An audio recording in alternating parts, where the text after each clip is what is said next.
Warahmatullahi wabarakatuh. Kembali lagi bersama saya Subkomandan Ilmidin. Kali ini kita akan membahas tentang materi COVID-19 khususnya di SKB Kesehatan.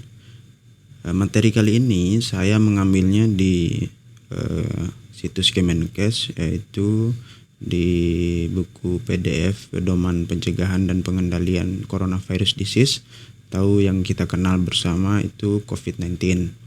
Nah, pada kali ini saya akan membahas materi-materinya itu tidak terlalu panjang.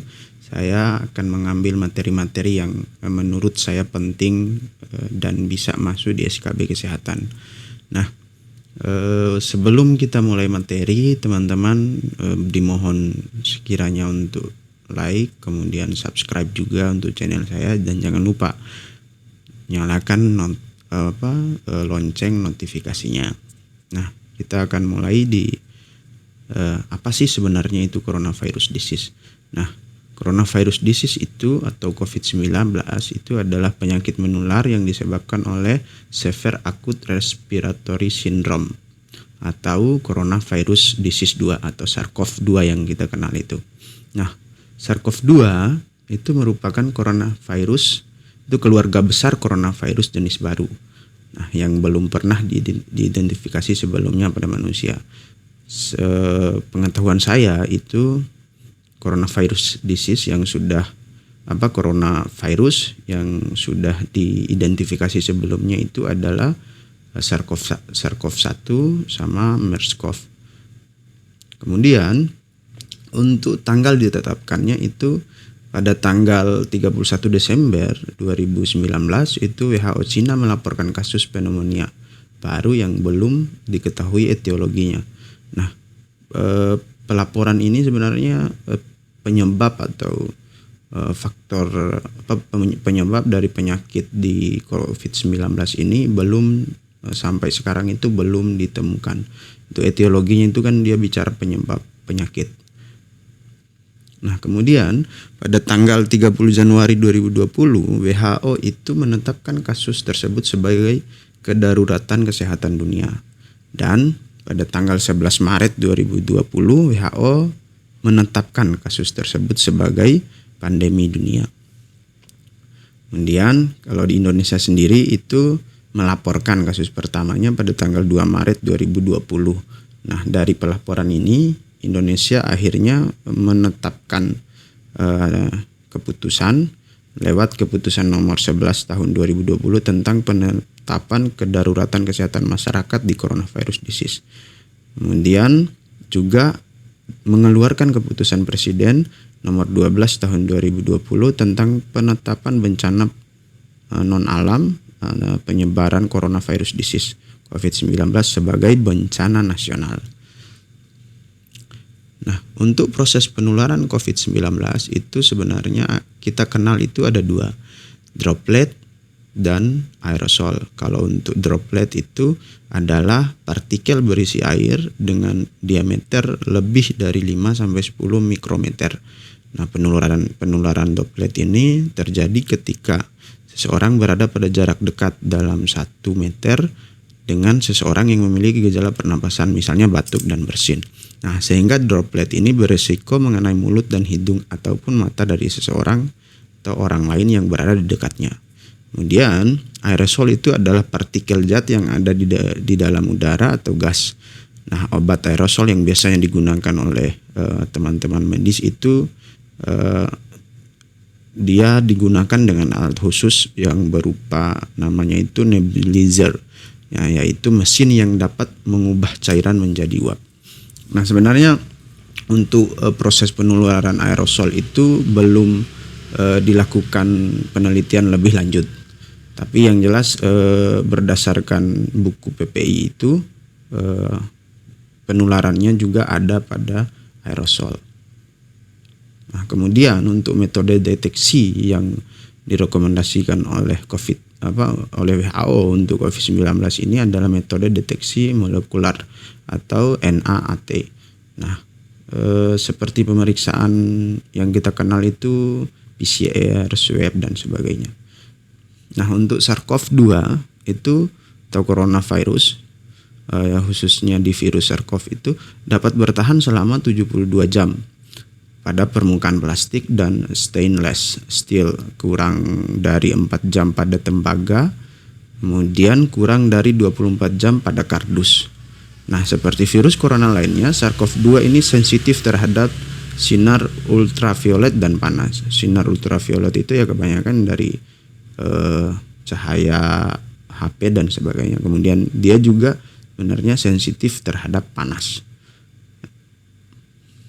Nah, untuk definisi operasional yang ada di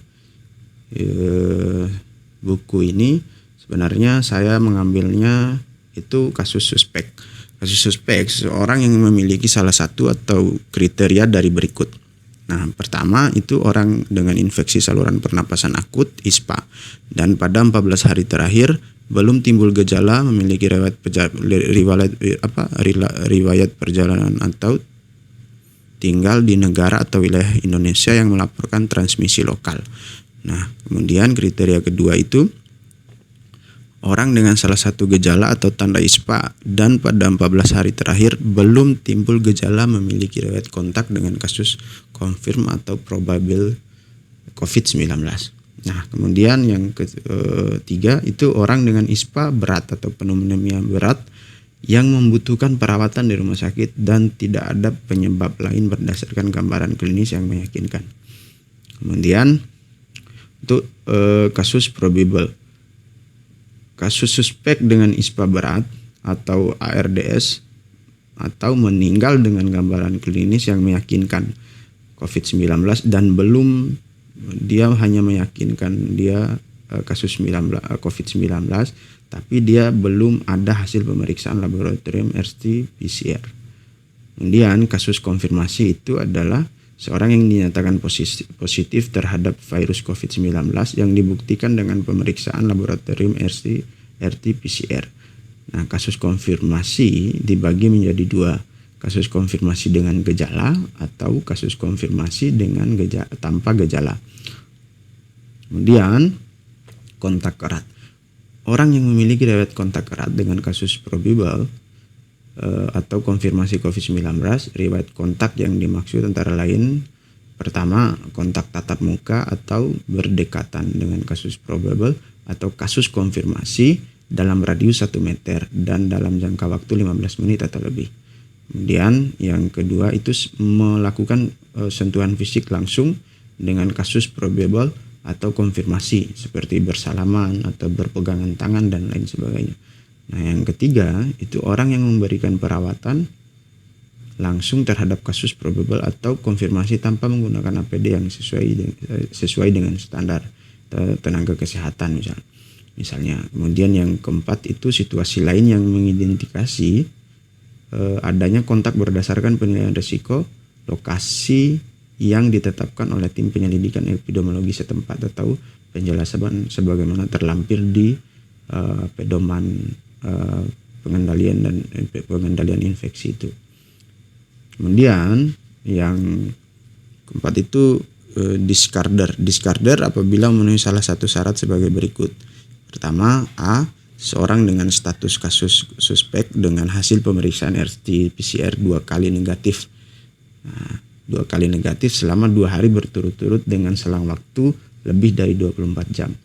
Kemudian yang kedua itu seseorang dengan status kontak erat yang telah menyelesaikan masa karantina selama 14 hari. Kemudian masuk di karantina. Karantina itu adalah proses mengurangi risiko penularan dan identifikasi dini COVID-19 melalui upaya memisahkan individu yang sehat atau belum memiliki gejala COVID-19 tetapi memiliki riwayat kontak dengan pasien konfirmasi COVID-19 atau memiliki riwayat berpergian ke wilayah yang lain sesudah terjadi transmisi lokal. Kemudian isolasi. Teman-teman sebenarnya harus hafal ini karena untuk karantina dan isolasi. Untuk isolasi itu adalah proses mengurangi risiko penularan melalui upaya memisahkan individu yang sakit, baik yang sudah dikonfirmasi laboratorium atau belum memiliki gejala COVID-19 dengan masyarakat luas. Nah, cukup sekian yang bisa saya sampaikan. Semoga materi kali ini sangat bermanfaat untuk teman-teman dan Saya berharap teman-teman bisa lolos SKB kesehatan, dan juga saya juga kemarin itu ikut di SKB kesehatan dan memang akan melakukan tes nanti bersama teman-teman juga. Mohon doanya, kita belajar bersama, berjuang bersama, insya Allah pasti bisa. Terima kasih. Salam sejahtera untuk kita semua. Assalamualaikum warahmatullahi wabarakatuh.